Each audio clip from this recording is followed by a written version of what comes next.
good about this is I can adjust it as I go along. Because like I said, I can't do it all at one time. I can only do a little bit at a time. Because I gotta let it sit overnight. I don't want it to crack. And this shit wants to crack. It do. Now, I do have a couple of little shims in here that'll help if I can find them. I'll put it down here.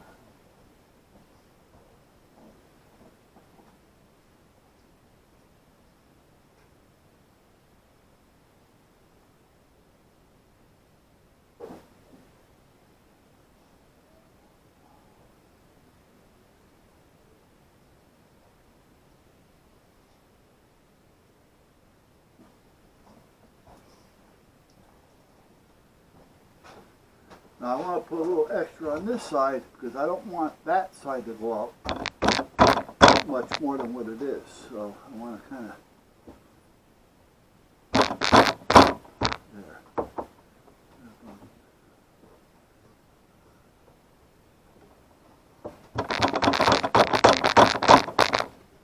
There. All right.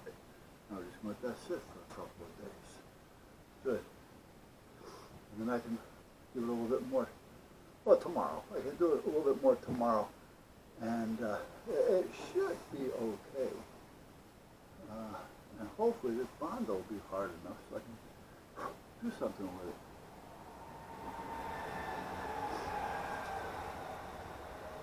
Okay.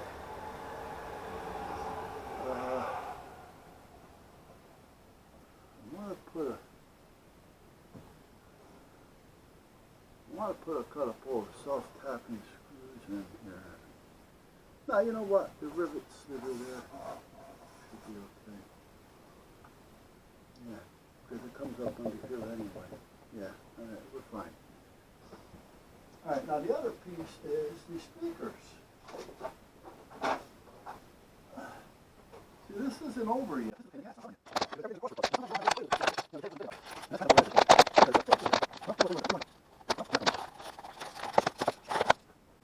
Okay, so here's the thing. Let's get these out of the way.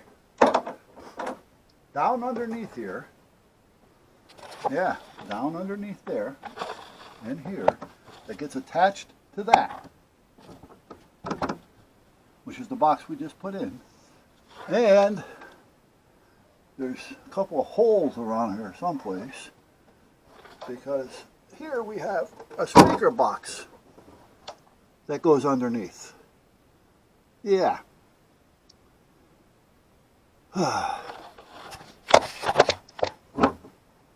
And this had to come out before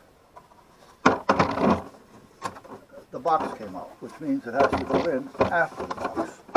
Well, it's not as easy as said and done because it's got a bolt into there and you can't get into here from here.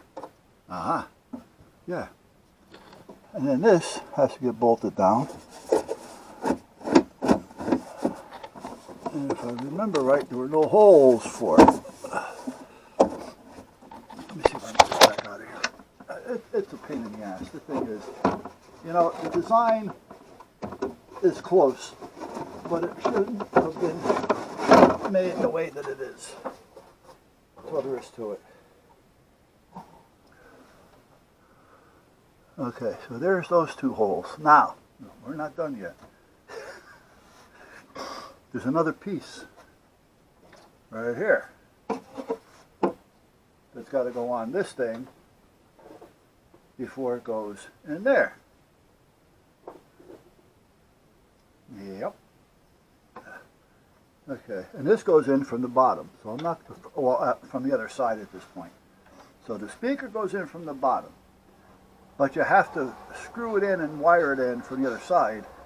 Well, how do you wire it in and screw it in from the other side when you got to turn this thing over and there's nothing holding it? You know, I mean, that's why you have to try to get it in through there. It's a pain in the ass, it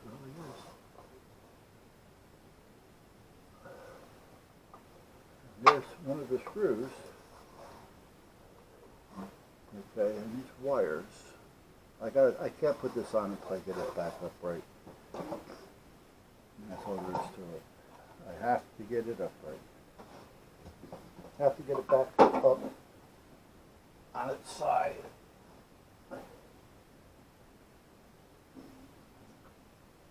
And then, after that, I can get the speaker in. Once I get that in to where it's there, even if it's just loose, as long as it's being held, then I can flip this over where it belongs and start working on the top side. Where are we, you ask? Well, right now, as you can see, it's belly up.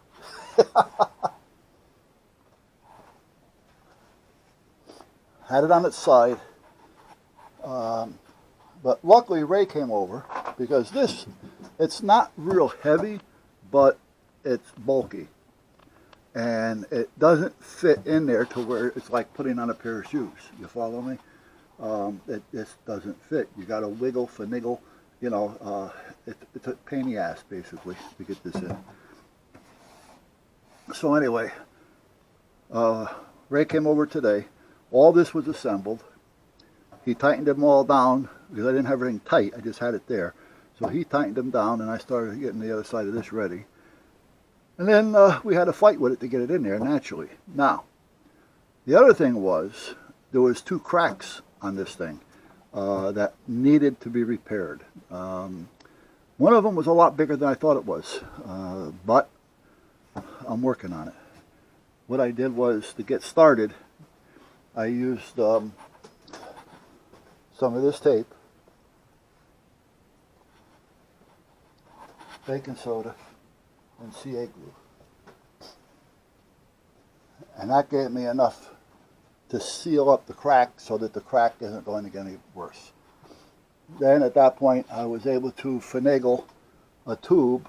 I had an empty tube of silicone. So I shoved down the tip, shoved the plunger out of it, and then I mixed up some Bondo. And the thing was, I'm not sure if it was going to work because I never did it before. I mixed up some Bondo. I mixed it up light. I didn't put a lot of hardener in it, so that I was able to put it into the tube and hopefully squeeze it out and not have it harden almost immediately. The Bondo will harden fast. Luckily, it was able to work. It's starting to harden just as I was finished. So I got that there. So I put my rubber glove on and I kind of wiped it all kind of even. You follow me? Getting in there with a sander is going to be tough. You know, and it would have been just as hard with or without that rear end in it. So, because it's all buried in the corner over there. Tom's seen it. I think he took a couple of pictures of it actually. All right, so after all that done, and we got this in, which was also a fiasco. We got it bolted down inside. There's 1, 2, 3, 4, 5, 14 bolts that had to be lined up because they're part of the unit. So you're trying to line up 14 bolts. Well, you figure, well, it's got to be easy, yeah? No, it's not, because like I said, this didn't just slide in. You had to wiggle it, move it, lift it, bend it, twist it, you know, and at the same time you're paying attention to everything else because you don't want to crack everything. This, I believe it's like 20 years old or so. Well, even if it isn't, let's say 10 or 12 years old, this is plastic. I mean, it's not even a good Kydex or anything. You know, it's like a weak whatever. And this being that old, it's not going to take the abuse. This is fiberglass. This will take a little bit more abuse than this. So, and how those got cracked back there was more than likely age. I'm not going to say neglect, but age and just maybe, you know, if they went over a curb or a bump or a rock or something, or a stick got thrown up under there, you know, things happen, accidents happen. That could have done it as well, you know, I mean, taking it in and out of the trailer, being rough with it, tying it down wrong, a lot of things, because it's right where the tie downs are as well, even though not everybody was using them. This on the front is not to tie the thing down with. This is here for looks. That's what it is. There's no brace in this thing. It's just fiberglass. You tie this down in the trailer, and when it starts moving around, which it's going to, you're going to crack this off again. This whole nose was shot. I had to reform this whole thing. I put a lot of Bondo in here. Came another way around. So this is only basically for looks. You know, it's really not to be used for pulling it around. The tie downs are underneath here. However, they're hard to get to. And if you don't know they're there, you're not going to use them. You're going to go to this, like you would normally do on a boat. So I put these on here. So these will clip onto the front when you're just running the boat around. You know, so they look like a rope, line. And then when you want to use it to tow it, or not tow it, but tie it down or pull it, you take these off and you pull by these. You don't want to pull these when they're connected to that. You pull it by these, disconnect them from that. The same with the back. These are not for tie downs. This is not to put the strap on it when you're putting it into a trailer. Because two things. If you leave it just hand tight, this is going to move around, just like the front. If you make it snug tight, then you're putting tension on this, so it's going to start, and you're going to pull those out, because these were also bad. So the tie downs are up in here, like in the front. So these cracks are right around where those tie downs were. So did anybody use them? I don't think so, but who knows over the last 10, 15, or 20 years. I don't remember. I knew it's nothing that's new. It's not like, you know, a 5 or 6 year old piece. This thing is ready for antique plates. So, but let's tighten this up over here so I don't lose it. And you don't want to tie it down using this if it's connected to that, because you're still putting pressure on that. Remember, those are for looks only. I try to make it easy by putting this on here. So all you got to do is disconnect it from there and put your tie downs on these links that are no longer connected to that. Same with the back. I think I made myself pretty clear with that. Otherwise, you're going to end up with more problems. You're going to end up with more holes, and it can only be fixed so many times. This is a pain in the ass. Everything goes wrong. Everything is a chore. You just can't fix this without something else breaking or falling apart. I mean, it really is a pain in the arse. Ray also dropped this off. Let's take a look at it. Let's leave this here. No, we're done with this. Let's go to the front for a minute. Well, where I got a little room. Not much room, but a little room. Oh yeah, I got a lot of room here, don't I? Yeah, I do. Now, Ray dropped this off. He had bought one for himself, and he got it from like an AutoZone or something like that. And he showed it to me about a month ago, maybe more. And I said, that is what we need. Now, what it is, if I get all this out all right. Ambulance 3. Response. Vehicle accident with injury.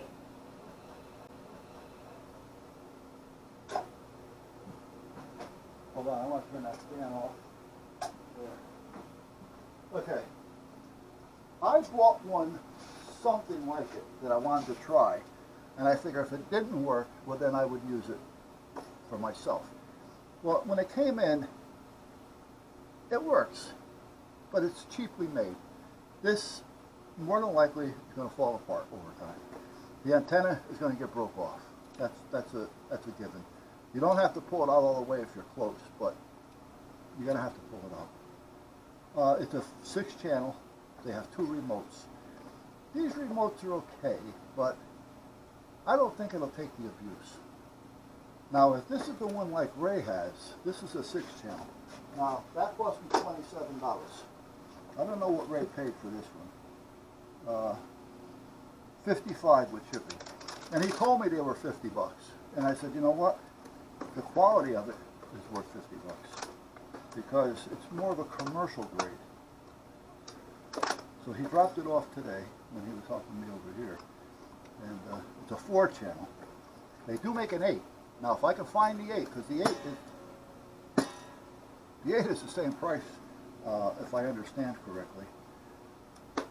But they're getting harder to find.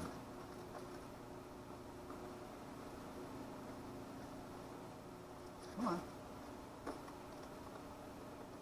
Okay. You don't want to open? What's your boggle? What's your boggle here?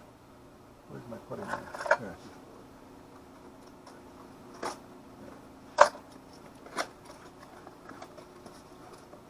Two things is, this one's a much easier one to work with and to understand.